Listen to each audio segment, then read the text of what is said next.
Assalamu alaikum. This lecture really covers a broader understanding on where and how to find information regarding Clean. Also, it paves the beginning of our journey in understanding the Clean syntax.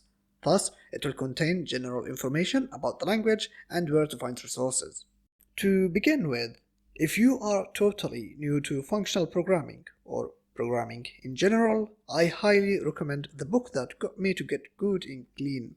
It can be accessed from the wiki.clean.cs.ru.nl/functional programming n and clean. Again, the link will be in the resources of this lecture. The book I'm referring to is the Part 1 Introduction to Functional Programming. However, I want to note that this course really covers most of the essential information found in that book, and actually a bit more. But giving it a quick read after finishing the course wouldn't cause any harm, and it is actually recommended. The second resource I would love to share is called Klugel. As funny as the name sounds, but this website is a gold mine for the Clean developers. It contains everything about the language. For example, it has the documentation of the language, although it's very hard to read and understand without a proper syntax knowledge. And it also has the list of all the built-in code that you can use in your project.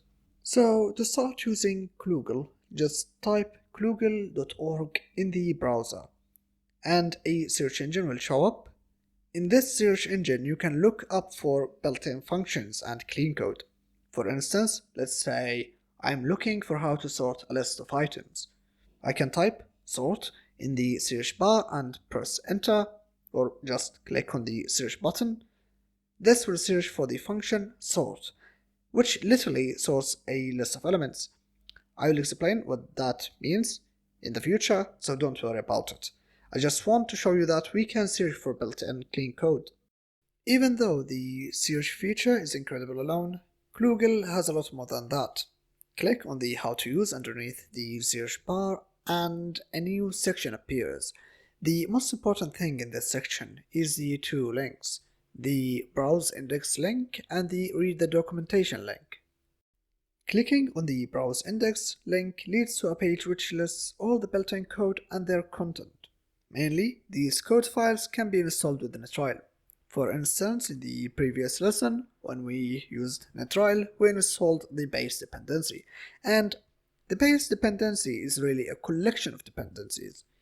And one of its content is the base std-env dependency. So if you install the base dependency, the base std-env is installed as well. And as you can see in the left panel, the base std-env dependency exists, and it lists all the files and the functions inside that dependency. For this entire course, we will not be touching any of the other dependencies listed in the Klugel platform except the base std-env one. Now if we go back to Klugel and open the Read the Documentation link instead, we find an entire online book explaining the inner workings of the Clean programming language.